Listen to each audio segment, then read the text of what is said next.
വിമാനയാത്രയ്ക്കിടയിൽ ഇങ്ങനെയുള്ള പല അനുഭവങ്ങളും നമുക്കുണ്ടാവാറുണ്ട്. അതുപോലെ തന്നെ നമ്മൾ എപ്പോഴും കാണുന്നതാണ്. ഇപ്പം ഞാൻ തന്നെ ഓർക്കുന്നുണ്ട്, ഈ ഒരു തവണ ഒരു ചെറിയ പെട്ടി കയ്യിൽ നിന്ന് എങ്ങനെയോ അത് താഴോട്ട് വീണു. നോക്കുമ്പോൾ താഴെ ഒരു കൊച്ചാണ് ഇരിക്കുന്നത്, ചെറിയൊരു കൊച്ചിനെ കൊണ്ടൊരു സ്ത്രീ ഇരിക്കുന്നു.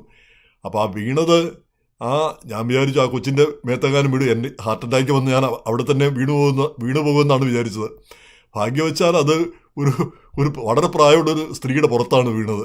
എന്തുകൊണ്ടോ അവർക്കത് മനസ്സിലായില്ല ആ പെട്ടി വന്ന് വീണത്.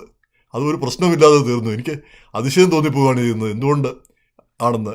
ഈയിടയ്ക്ക് അതുപോലെ ആ പെട്ടി നമ്മൾ പിന്നെ മുകളിൽ നിന്ന് പെട്ടി എടുക്കുമ്പോൾ ആരോ ഒരു കറമ്പനൊരുത്തനാണ് മുട്ടി. അപ്പോൾ അയാളെ ഒരു കൈ വീശി. അത് സാമാന്യ നിലയിൽ പിന്നെ നമുക്കിട്ടൊരു തല്ലാൻ വേണ്ടിയിട്ട് ഒരുങ്ങുന്ന പോലെയാണ് തോന്നിയത്. എങ്ങനെയാണോ എന്തായാലും നമ്മളത് പിന്നെ മൈൻഡ് ചെയ്യാൻ പോയില്ല. ഇങ്ങനെയുള്ള അനുഭവങ്ങൾ നമുക്ക് ധാരാളമായിട്ടുണ്ടാകാറുണ്ട്.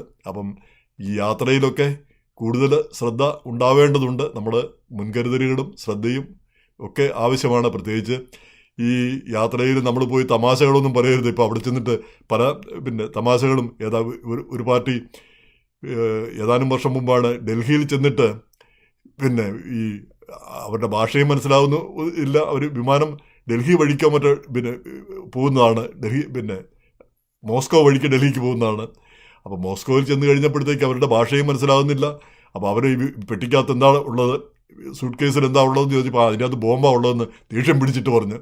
അപ്പോൾ അതിൻ്റെ പേരിൽ അയാളെ പിടിച്ച് അകത്താക്കി ഏതാനും ദിവസം അകത്തിട്ടു. പിന്നെ ഉന്നതർ പലരും ഇടപെട്ടാണ് അയാളെ മോചിപ്പിച്ചത്. അപ്പം കഴിയുന്നത്ര തമാശകളൊന്നും പറയാൻ പറ്റിയ കാര്യങ്ങളല്ല. ഉടക്കാൻ പോകുന്നതും സേഫ് അല്ല. കാരണം ഇന്നത്തെ കാലത്ത് ഉടക്കാൻ പോകുന്നതും ഒക്കെ പ്രശ്നം തന്നെ. അതിൻ്റെ 1-2 ഉദാഹരണങ്ങൾ ഞാൻ തന്നെ നേരത്തെ പറഞ്ഞിട്ടുണ്ടെന്ന് തോന്നുന്നു. ഒരു ഡോക്ടർ ഓറിഗണിലേക്ക് മറ്റോ പോകുന്ന ഒരു ഡോക്ടറാണ്. അദ്ദേഹം ഒന്ന് മൂത്രം ഒഴിക്കാനായിട്ട് പോവുകയാണ്. അപ്പം എയർ ഹോസ്റ്റസ് പറഞ്ഞു ഇത്തിരി വെയിറ്റ് ചെയ്യാൻ. അയാളെ അവിടെ പിടിച്ച് ഇരുത്തി. അതിനുശേഷം ഇവർ രണ്ടാമതും അങ്ങനെ ചെയ്തപ്പോഴത്തേക്ക് ഇയാൾ പിന്നെ നിർബന്ധപൂർവ്വം അങ്ങോട്ട് പോയി. ഇത്തിരി പ്രായമുള്ള ഡോക്ടറാണ്.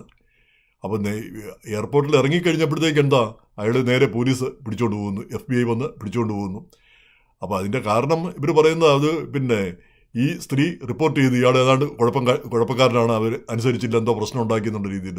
എന്തോ ക്യാപ്റ്റനോ മറ്റോ ബാത്റൂമിൽ പോകുന്ന സമയമായിരുന്നു അത്. എന്നാൽ പിന്നെ അത് പറഞ്ഞാൽ പോലെ ഇവർക്ക്. അതിന് പോലെ ഇയാളെ പിടിച്ചിരുത്തുക. അപ്പം നമുക്കാണേലും ദേഷ്യം വരുമല്ലോ. അപ്പോഴാണ് എണീറ്റ് പോകാനായിട്ട് നോക്കുക. അപ്പോൾ ഇങ്ങനെയൊക്കെയുള്ള സംഭവങ്ങൾ പലപ്പോഴും ഉണ്ടാവാറുണ്ട്. അപ്പോൾ കഴിവതും വിമാനത്തിൽ വെച്ച് നമ്മൾ ആ നിയമങ്ങൾ കൃത്യമായിട്ട് അനുസരിക്കുക. നിയമാനുസൃതമായിട്ടുള്ള കാര്യങ്ങൾ മാത്രം ചെയ്യുക. അല്ലാത്ത കാര്യങ്ങൾ നമ്മൾ മൈൻഡ് ചെയ്യാതിരിക്കുക. ഇതൊക്കെയാണ് എപ്പോഴും നല്ലതെന്ന് തോന്നുന്നു.